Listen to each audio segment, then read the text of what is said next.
రకరకాల బిజినెస్లు పెట్టుకొని రకరకాలుగా ఎదిగేసి ఇంకా ఉద్యమకారులు ఎవరు ఎదగద్దు, ఇక్కడ ఉన్న పిల్లలు ఎవరు ఎదగద్దు, మన 4 కుటుంబాలు ఎదగాలి. ఇంక తెలంగాణ ప్రజలు ఇవన్నీ చూస్తున్నారు, మాట్లాడలేకపోవచ్చు ఇప్పుడు, కానీ ఓటుతో బలంగా బుద్ధి చెప్తారు, అది గుర్తుపెట్టుకోండి. అలాగే ఎలా ఉంటుందంటే దయ్యాలు వేదాలు వల్లించినట్టు ఉంటుంది. అవినీతి కేసులో చిప్పకూడు తిని తీహార్ జైల్లో వాళ్ళు చెప్పే నీతులు కూడా వినాల్సి వస్తుంది. మనం ఇప్పుడు వాళ్ళు అవినీతి కేసులో జైల్లోకి వెళ్ళి 2.0 అని గెటప్పులు మార్చుకొని ఇప్పుడు వచ్చి మాకు నీతులు చెప్తుంటే మేము వినాలి. ఇప్పుడు మేము తెలంగాణ బిడ్డలు మేము వినాలి. అక్క, మీరు ఎక్కడున్నారు? ఎప్పుడొచ్చారు తెలంగాణ ఉద్యమంలో? 2000లో స్టార్ట్ అయినప్పుడు మీరు ఎక్కడున్నారు? అమరవీరులు అయినప్పుడు మీరు ఎక్కడున్నారు? ఉస్మానియా క్యాంపస్లో పిల్లలు తన్నులు తినప్పుడు ఇప్పుడు ఎక్కడున్నారు? అరే ఇదేదో ఉధృతంగా ఉంది, ఇది ఎక్కడేదో మంచిగా కమాయించుకోవచ్చు అని అమెరికా నుంచి వచ్చి బ్యూటీ పార్లర్లు పెట్టుకున్నారు. మీరు గుర్తులేదా? హిమాయత్నగర్లో లాక్మీ బ్యూటీ పార్లర్ పెట్టుకొని ఇప్పుడు మీ ఆస్తి 8,000 కోట్లమ్మా. ఎక్కడమ్మా బుజ్జు ఖలీఫాలో మీ ఫ్లాట్లు? హైత్ ప్లేస్ ఎక్కడమ్మా? వందల కోట్ల హోటల్స్. అలాగే 50 ఎకరాల ఫామ్ హౌజులు ఎక్కడి నుంచి వచ్చినాం ఇవి? మరి తెలంగాణ అమరవీరుల కుటుంబాల పరిస్థితి ఏంటమ్మా చెప్పండి. మీరు తెలంగాణ జాగృతి పేరుతో ఒక బతుకమ్మ ఎత్తేసుకొని ఎంత మనీ ఎన్ఆర్ఐ నుంచి ఎంత మనీ కలెక్ట్ చేశారు? దానికి శ్వేతపత్రం రిలీజ్ చేయమంటే చేశారమ్మా? అవి మనకు రావు, ఎందుకంటే మనల్ని ఎవరు అడగద్దు. మనం మాత్రం అందరినీ క్వశ్చన్ చేయొచ్చు. ఇవన్నీ అడిగితే ఏమవుద్దంటే నేను తెలంగాణ బిడ్డగా అడుగుతున్నాను, మేము ఉద్యమకాలంలో బిడ్డగా అడుగుతున్నాం. చెప్పండి వీటి సమాధానం.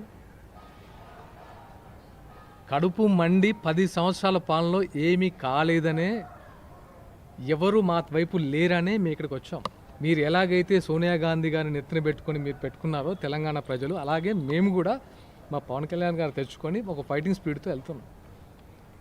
మీరు పవన్ కళ్యాణ్ అంటే మమ్మల్ని అన్నట్టే, ఇక్కడ తెలంగాణ బిడ్డలను అన్నట్టే మర్చిపోకండి. ఇక్కడ వేరే ఆయన పక్కన ఎవరు లేరు, తెలంగాణ బిడ్డలే ఉన్నాం. మా ప్రశ్నకు సమాధానం చెప్పండి. మీరు కోడి చెరువు గురించి ఆమె మాట్లాడుతుంది. ఇన్ని అవినీతి పనులు చేసి చిప్పకూడు తినొచ్చిన ఆమె కోడి చెరువు పవన్ కళ్యాణ్ గురించి అవినీతి మాట్లాడుతుంది. ఆమె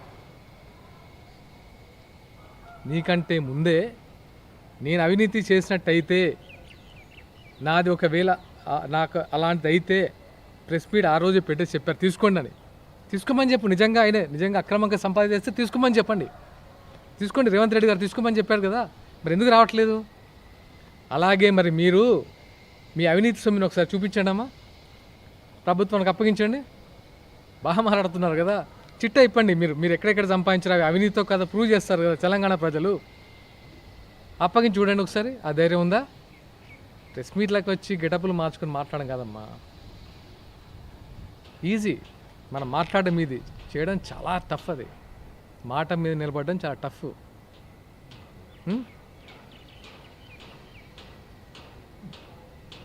గద్దర్ అన్నకి కారు కొంటే దానిపై కూడా వ్యాఖ్యలు.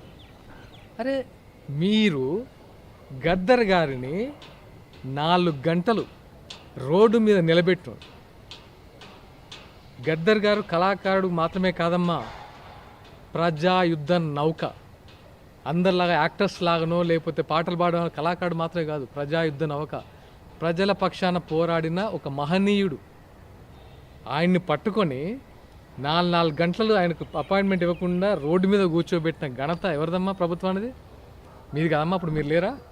అప్పుడు లేవని నోరు ఇప్పుడు బాగా లేస్తుందే ఆయన గురించి, ఏదో సానుభూతి చూపించినట్టు. ఆయన మీద ఇప్పుడు లేడు కాబట్టి, ఆయన ఉండుంటే ఒక్కొక్కరిని ఆ కట్ట తీసుకొని కొట్టాడు. ఆయన లేరు కాబట్టి ప్రతి ఒక్కడు మాట్లాడేవాడు. ఇప్పుడు ఆయన ఎవరి గురించి ఆయన ప్రెస్ మీట్ పెట్టి మాట్లాడిందంటే అది పవన్ కళ్యాణ్ గారి గురించే. కళ్యాణ్ నా తమ్ముళ్ళు లాంటాడు, నాకు ఇంత చరం ఉంది, నన్ను ఇంత బాగా చూసుకుంటున్నాడు. ఎప్పుడో ఎంత వక్రీకరించంటే ఆయనకు బుల్లెట్లు తాకిన ఎప్పుడో 97లో. వయసు రీత్యా ఆ నొప్పులు ఏజ్ అయిపోయిన కొద్దీ పెరుగుతుంటాయి, నడవలేరు. అలాంటి టైంలో కళ్యాణ్ గారు దగ్గరికి వెళ్తే, ఏం లేరా తమ్మి ఇట్లా నొస్తుంది వయసు